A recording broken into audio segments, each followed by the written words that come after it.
Кыргыз Республикасынын президенти Сооронбай Жээнбеков Ысык көл облусуна жумушчу сапарынын алкагында Кыргыз Республикасынын ирригация системасын реконструкциялоо долбоорунун тушоосун кести. Бул тууралуу президенттин аппаратынын маалыматтык саясат бөлүмү билдирди. Кыргыз Республикасынын ирригация системасын реконструкциялоо долбоорун ишке ашыруу максатында 6 суу чарба объекттерин куруу үчүн Кытай эл республикасы тарабынан грант катары бөлүнгөн 32 миллион АКШ доллары багытталган. Долбоордун алкагында Ысык көл, Баткен, Талас жана Чүй облустарында суу чарба объекттерин куруу жана реконструкциялоого каралган. Алар эксплуатацияга киргизилгенден кийин 5410 гектар өздөштүрүлө элек жерге суу жеткирилип, 22100 гектар жерди суу менен камсыз кылуу жакшыртылган. Долбоорду ишке ашыруу жалпысынан республика боюнча 40 000 айыл жашоосун жумуш менен камсыздайт. Ысык көл облусунун Тоң районундагы Ак Өлөң каналынын реконструкциялоо долбоору 2017-2026 жылдары Кыргыз Республикасынын ирригация системасын өнүктүрүү программасынын суу чарба объекттеринин тизмесине кирген. Мамлекет башчысы Тоң районундагы Ак Өлөң каналын реконструкциялоо долбоорунун алкагындагы башкы суу алуучу курулма 16,5 километр магистралдык канал жана 11,2 километр ички чарбалык каналдардын курулушу менен таанышты. Башкы суу алуучу курулманы жана Ак Өлөң магистралдык каналды реконструкциялоо долбоорунун курулушунун жыйынтыгында 516 гектардын жери өздөштүрүлүп, 3565 гектар жерди суу менен камсыз кылуу жакшыртылат. Жалпы наркы 5 миллион сомго жакын долбоорду 2021 жылга чейин бүтүрүү болжолдонууда. 3 майда Кыргыз Республикасынын Жогорку Кеңешинин төрагасы Дастанбек Жумабеков Казакстандын Кыргызстандагы атайын жана толук ыйгарым укуктуу элчиси Карим Көкүрөкбаевди кабыл алды. Бул тууралуу Жогорку Кеңештин басма сөз кызматы билдирет. Жолугушууда эки тараптуу кыргыз-казак алакалары тууралуу сөз болуп, саясат, соода, экономика, инвестиция, маданият, билим берүү жана гуманитардык жааттардагы кызматташтыкты арттыруу маселелери талкууланды. Кыргыз тарап Казакстан менен болгон ынак коңшулук, достук жана кызматташтык мамилелерге өзгөчө маани берерин белгиледи төрага. Эки өлкө башчыларынын маңыздуу жана конструктивдүү мүнөздөгү акыркы жолугушуусу мамлекеттер аралык өнөктөштүктү мындан ары да өнүктүрүүгө өбөлгө болгонун кошумчалады. Кыргызстан Казакстан менен болгон өз ара алакаларды арттырууну көздөйт деген Дастанбек Жумабеков бүгүнкү күндө соода, экономикалык кызматташтыктын көлөмү 1 миллиард АКШ долларына жеткирүү максаты тургандыгын белгиледи. Өз кезинде элчи эки тараптуу мамилелердин жогорку деңгээлде экенине токтолуп, иш тартибинде чечилип жаткан бир катар маселелер тууралуу маалымат берди. Аны менен катар Карим Көкүрөкбаев казак тарап экономика, маданият, билим берүү жана инвестиция жаатындагы байланыштарды чыңдоо үчүн биргелешип аракет көрүүгө даяр экенин белгиледи. Ошондой эле тараптар кыргыз-казак мамилелерин өнүктүрүүгө өбөлгө болгон парламенттер аралык алакалардын деңгээлине да жогору баасын беришти. ЭАЭП талаптарына ылайык Оштогу достук чек ара жана баажы бекетин кеңейтүү максатында ал жердеги 35 үйдү мамлекет аукцион аркылуу 129 миллион сомго сатып алып бузуп жатат. Учурда бузуу иштери аяктап калды, бирок 35 үйдүн үчөөнүн иши сотто каралууда.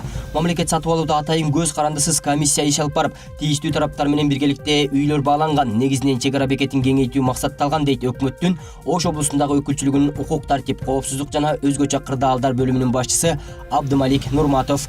Өткөрмө бекеттеги турак үйлөрдү алуу менен эле чектелип калбайт. Адамдарды каттоого алып, кирип чыккандарды көзөмөлдөөчү кабиналар ишке кирет. Аны менен катар жүк алып бараткандарга өзүнчө, жеке адамдар өтүүчү жана автоунааларды текшерүүчү атайын коридорлор курулат. Азырынча 6 контейнер алынып келинип, кошумча терезелерди ачууга даяр дейт Достук өткөрмө бекетинин башчысы Алмаз Качыбеков. Бир суткада 2000 адамды тейлөөгө ылайык ташталган бекетте учурда 10 000, 15 000ге чейин жарандар кирип чыгышууда. Өткөрмө бекетте оор жүк ташуучу автоунааларды текшере турган аппараттар да коюлат. Анда жүк алып бара жаткан учурда аппараттын жардамы менен ичинде эмне бар экенин жана салмактарын тактай алышат. Жеке адамдарды тейлөөдө 16 кошумча терезе ачылышы күтүлүүдө. Долбоор аткарылса, адамдардын өтүүсү тездеп, кезек күткөндөр азаят. Ош шаарында алгачкы жолу Шенген зонасына виза берүү менен алектенген атайын фирма ачылганы жатат. Эми түштү келип, убакыт жана каражат коротуп Бишкек шаарына же Казакстанга барышпайт. Мындан ары Ош шаарынан эле ала турган болушууда. Бул тууралуу Германия Федеративдик Республикасынын Бишкектеги элчилигинин экинчи секретары Ханс Вольфганг Эмингер Ош муудагы жолугушууда биргелешкен окуу жайдан Семетей Амралиев билдирди. Бул фирма жарандардан виза ачууга керектүү документтерди алуу менен гана алектенет. Мындан башка эч кандай мамлекеттик миссияны аткарууну көздөбөйт. Бул өз кезинде жарандардын убактысы менен каражаттарын үнөмдөөгө шарт түзөт. Компаниянын расмий ачылышы 7 майда болот, деди Эмингер. Ал кошумчалагандай, кардарларды 4 кызматкер тейлейт. Бир күндө 40ка жакын адамга кызмат көрсөтүү пландалууда. Кызмат акы Бишкек шаарына визалык чыгымдардан тышкары 20 еврону түзөт. Виза алууну каалагандар 2 же 3 күн мурда сайтка катталып кезек алышса болот. Бул виза берүүчү кошумча фирманын ачылышына Европага барууну көздөгөн жарандардын саны жылдан жылга өсүп жаткандыгы себеп болгон. Шенген визасын ошто берүү аракети мындан бир канча жыл мурун башталып, бирок натыйжа чыкпай келген. Түркмөнстан 2-майда Каспийде жаңы ири деңиз портун ачты. Өлкө бул экспорттун келечегин жакшыртып, Европа менен Азияны бириктирген аймактык хабка айлантат деп үмүттөнүүдө. 1,5 миллиард долларга бааланган жүк жана жүргүнчү портунун ачылышы Түркмөнстан жаратылыш газынын экспортунан көз каранды. Экономикасын диверсификациялоого аракет кылып жаткан маалга туш келди. Газ экспорту негизинен валюта булагы болуп эсептелет. Бирок Түркмөн газынын негизги аларманы болгон Орусия 2016-жылы импортту токтоткондон кийин Түркмөнстан казынасы бир топ еңсерилген. Маалыматтарга караганда, Түркмөн башыдагы жаңы порт Түркмөнстанда жүк ташууну 3 эсеге, башкача айтканда жылына 25-26 миллион тоннага чейин көбөйтөт.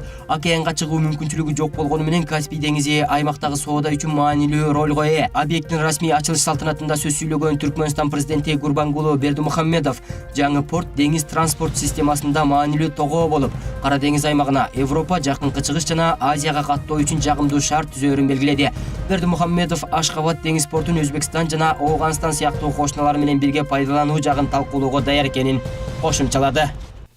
Ат майдандан жардыруучу зат табылды деп билдирет УКМКнын басма сөз кызматы. Маалыматка ылайык, кечээ 3-майда болжол менен саат 20:00 Бишкек шаарынын 102 нөмөт бөлүмүнө шаардагы ат майдандын дарбазасынын жанында шектүү зат бар экендиги тууралуу билдирүү түшкөн. Окуя болгон жерге ыкчам түрдө Ички иштер министринин жана Кыргыз Республикасынын улуттук коопсуздук мамлекеттик кызматынын кызматкерлери барышкан. Ат майдандын айланасы курчалган. Текшерүү кезинде дат басып пайдаланууга жарабай калган. Танкка каршы колдонулуучу мина табылган.